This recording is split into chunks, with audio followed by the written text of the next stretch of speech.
We are the Meltdown here with another episode review. This time it is for Season 1, Episode 3 of The Acolyte on Disney+. So we all got a chance to watch these witches and what they were up to in Episode 3. John, I'm going to get right to the point. I thought that this episode dropped the ball and quality dropped off, consistency of storytelling dropped off.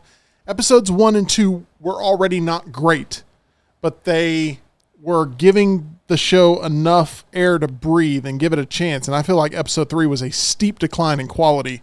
Am I right or wrong about that? I don't disagree. So the first couple episodes are supposed to be like, here's a little nibble. We're going to give you the full bite later, wherever that is. It ain't here. This one, nope. This one had, I feel like most people saying, okay, I'm out. I'm done after this. I agree with what you're saying, but I'm also more in because there's ideas behind this that are totally worth exploring. This just didn't do it the right way. And this was more fan-made feeling than Disney feeling. And I think the idea of like Force witches is kind of cool. Like there could be something with that. Did this one go into fully explaining that? No. The idea of how these kids were born goes into how Anakin was born, but different. Did it really go into that? No, and I don't know if we'll ever get. I hope we get that. I don't know, but I don't think any explanation will ever satisfy you, though. I don't with the mystery that's been built up. Episode 3 was not a payoff to episodes 1 and 2. But will there be anything down the line that pays off episode 3? Because I'm worried. I'm really worried that they're going to leave a lot of open doors here narratively, and they're not going to figure out a way to shut them. Possibly, but this is something that definitely, and look, it may take till episode 8, I think it's the last, is how many episodes there are, and you shouldn't necessarily wait till episode 8 to pay some of this stuff off. You kind of have to get the ball rolling a little bit, but as long as they answer it at all, then I'll be somewhat happy with it, because there's so many, like, just surface level, reading a script or something like that, like, yeah, there's a little something here. The execution just overall isn't there. So I left the episode thinking like, kind of how we all left episode 1 and 2. Like I didn't come out of it saying, oof, nope, done. I didn't come out of it saying, oh my God, this is the greatest thing ever either. On paper, someone said, let's have a bunch of witches that are also lovers explaining how the Force works. Did they ever think that was going to get over with a mainstream Star Wars crowd? That is a horrible direction to just take things. And especially not even doing it for any real narrative payoff reason like we just discussed. It's a big gamble here for them to go down that direction, and it doesn't seem like there was any benefit to going down that path. I'm concerned. But what it is one thing. The fact that it's thrown in your face with no explanation is another. Like what it is, I don't have a problem with what it is. I have a problem with we just jumped right in, and we're just supposed to take it at face value that this is something that exists in the world. And I know we're well in the past from what we know, which there's a lot of this I'm backing off saying, okay, this is not what we know. And there's tons of planets out there that we never have experienced, but you got to do a little better job of getting us to that point first. And if you established through the kids or the main character as a grown up, kind of where she came from, and then it's like we take a step back, then you take the prequel step back. That's one thing. But this is kind of right into all you know is the place burned down, essentially. And that there was some kind of Force training, whether it be Jedi, whether it be Sith, whatever it may be, and it turns out to be something completely different, that there's like, oh, it's interesting that this is almost like a splinter faction of Force users. That's interesting, but there's just nothing fully there with it yet to where it's like, I need a reason to care about this. I don't care about what it is. I'm fine with that. You just didn't get me to that point the right way. I feel like a lot of the outside noise for how much this thing sucks is overpowering the actual narrative ability that the show has now to connect with an audience. And that is just the way things currently look. Forbes, this was their headline. The Acolyte, Episode 3 review, one of the most disappointing Star Wars episodes ever made. What did you think about this episode? I'm surprised you got through all the ads to get there. Where it looks like... Good point. That this show has not only lost momentum, but it may be turning Star Wars fans against it fully now. This Not even for a minute has even really felt like Star Wars, if I'm being quite honest. It feels like Ed Gein walking around with a Star Wars skin suit. It is not what I grew up with.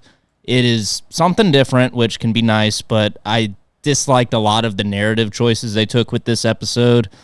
For example, in episode 1, I actually really liked the idea that the Jedi could be evil. Maybe they're misusing that power. But then you see the fire scene at the end of episode 3, and May's just cartoonishly evil. There's no, oh, maybe this happened, there's a gray area here. Nope, it's just generic. This person's bad because they're bad. This person's good because they're good. The end. And there's still trickle of the Jedi are evil, but you don't ever get to, okay, well, how did we get to this? The Jedi have always been seen as the good ones, and everything still kind of shows they're good, but then the witches say, but the Jedi are evil. Believe us. And then it just kind of have to take, once again, just take it on face value that, okay, they're evil, I guess. A part of the press tour has been actor Charlie Barnett out there saying in Star Wars, there is no good and evil, and then talked about Anakin blowing up the Death Star. And when you have clips like that go out there and feed the absolute people who want to see Disney Star Wars burnt to the ground, there's plenty of that here being lobbied up with absolutely no checks and boundaries, it feels like, from Disney with the Acolyte series. I think this will be the last we ever see of the Acolyte after this initial run. I don't think it's going to be renewed, but episode 4 now, which a lot of people have already seen because they sent out the first 4 episodes to be viewed by a number of critics, is going to be something that a lot of people are already prepared for. But episode 5, I think, will be the real judging pattern for this. Tyler, you said something going into this season of you may not make it through the whole season. Yeah. Last night was the first time where I felt that way, where I may not watch this whole thing, but I feel like I have to be able to have our discussions on it. So I will continue just for professional reasons, but I was bored to tears last night. Episode 6 review starring John Lunsford. Guys, I was bored to tears. I I'm don't right there look with forward to watching this. Yes. It's painful at times. It's a cringy. chore. The acting minus It's a rough. couple of performers, but the acting is rough in this, John, especially the child acting. And I hate to say that because they're not given the best material to work with to begin with, but this thing stinks. I thought Jodie Turner-Smith was okay. The one that played the other mom, I don't remember what her name is, wasn't very good. And the kids. I agree with you on that. Kids, whatever. Jodie Turner-Smith, I've really liked. Like, she did After Yang. The guy that directed that episode did After Yang. It was an incredible movie last year with Colin Farrell. She's really good in that. So I'm okay with her, but it kind of stops there. And the people playing the Jedi, I'm okay with. The dude from Squid Games I like Trinity. I'm glad there's a little bit of that, even though it's just her talking a little bit. That's really all we got. That I do wish, I mean, once again, I left that kind of through the episode like, okay, I mean, there's a little something, and then the episode's over, and I was like, okay, that's all I got was that little something. I didn't give him anything more than that. To where hopefully, once again, I said this when you watch the first 5 minutes and Trinity's dead after that, it's like, I want more from her specifically. And you got a little bit of that, so I'm hoping there's more trickles to A, explain things more, B, tell us why the Jedi are bad, why the witches are bad, why either one's good, how the kids got that way, how May got trained. There's so many questions at this point. It's like, but you can't keep dangling those carrots. You eventually got to let me take a bite of one. And that's ultimately where I am, where I'm not ready to say, oh, this is good, but I'm not ready to say it's bad either. And I think I hate having to wait till something like episode 5, which they may have done to keep the press from knowing spoilers and stuff like that. But, you know, I'm willing to go to I'm now at the point where I'm fine going to episode 8. I'm not going to like check out of this or anything. And that's not because we're doing this, but because I'm willing to say there's just enough nibbles to say, just tell me what it is. Good or bad, just tell me what it is. Here's where I'll disagree. I don't even think I'm that interested in biting the carrot anymore. It's just kind of there, but I'm checking other options. It's like House of the Dragon. That's a good size steak, and it's about to be competing basically against the tsunami that's coming for it in House of the Dragon, because I think they tried to give a few Game of Thrones vibes last night in episode 3. That's what I've felt like they've been trying to go with the whole time, is sort of a slow political thriller based around this world you're already attached to. This should have been like April or May. Sure. I don't really know why it wasn't. I mean, I guess production reasons, but like you are straight up, because House of the Dragon's only one of many things in the month of June that's coming out. a couple of things here. Forbes actually rewrote their headline. It was originally the Acolyte Episode 3 review, one of the worst Star Wars episodes ever made, and now it is one of the most disappointing Star Wars movies ever made. I don't know if they were going to have access pulled or something like that. I don't know, but it starts off with this line: the third episode of Disney's The Acolyte is an embarrassment to the entire franchise. Oof. Though the same could be said for so much Star Wars these days outside of Andor and the first 2 seasons of The Mandalorian. And I'm not going that far. I'm going to go with the audience rating here too on Rotten Tomatoes. It's at 22%. If you go to Google reviews on The Acolyte television series, it's currently sitting out of 5 stars. 1.7. 1.7 stars. Oh, I just the guessed. Audience. I'm sorry. I thought you looked it up. No, I just guessed. Yeah, it is 1.7. It is. You just guessed that? There's no way. I did. I swear. I don't believe you, John. It is 1.7. All right. And that's over, He divined 6,000, it on the 7,000 screen. ratings. This is a show You passed the the test. audience I'm a is force turning against. This is a show the audience is obviously not liking. This is a show that was promoted as, hey, really like The Matrix? We're going to feed that fandom. 5 minutes in. Haha, joke's on you. There's things that are being introduced that paths we do not want to go down as Star Wars fans. We just want the peak Star Wars we've been promised. And George Lucas is probably rolling over in his lazy boy right now going, what have I done giving the keys to Disney with what they're doing with Star Wars currently? This is not good. This is something that you would go, hey, you've got this property. You need to do more with it, because what you're doing is you're running it into the ground. Audiences 20, 30 years from now, Tyler, you were very adamant that Star Trek to you is a dead franchise that you cannot get invested into because it never really catered to your generation with quality material, in your opinion. Future generations of Star Wars fans are being lost right now with stuff like The Acolyte that's being put out. And I hate to sound overdramatic, but this is dangerous for the entire value of the franchise. You're devaluing the whole thing by saying, hey, everybody, this is the Star Wars thing to watch right now. This is turning into garbage. There's one standout for me, and that is Soul in this. Soul is great. Literally the heart and soul of this project. And I hate that the pun is there, but it's the only thing redeemable so far for me about the Acolyte experience. More soul, hopefully, throughout the remainder of these episodes. But I am not enjoying watching this. John, it sounds like you're selling just a minor amount of stock here.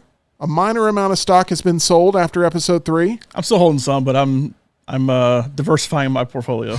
And then, Tyler, you had very limited sort of heart to want to buy any stock in the first place, and this episode 3 could only drive you further away.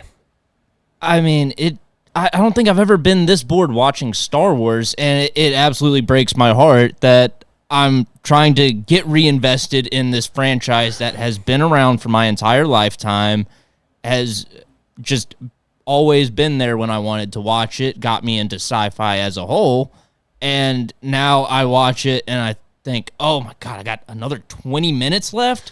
Yeah, and it's only like a 40-minute show, 45-minute show or something like that. It feels longer than House of the Dragon episodes. It's not great. I look forward to House of the Dragon. We will be having those reviews for sure.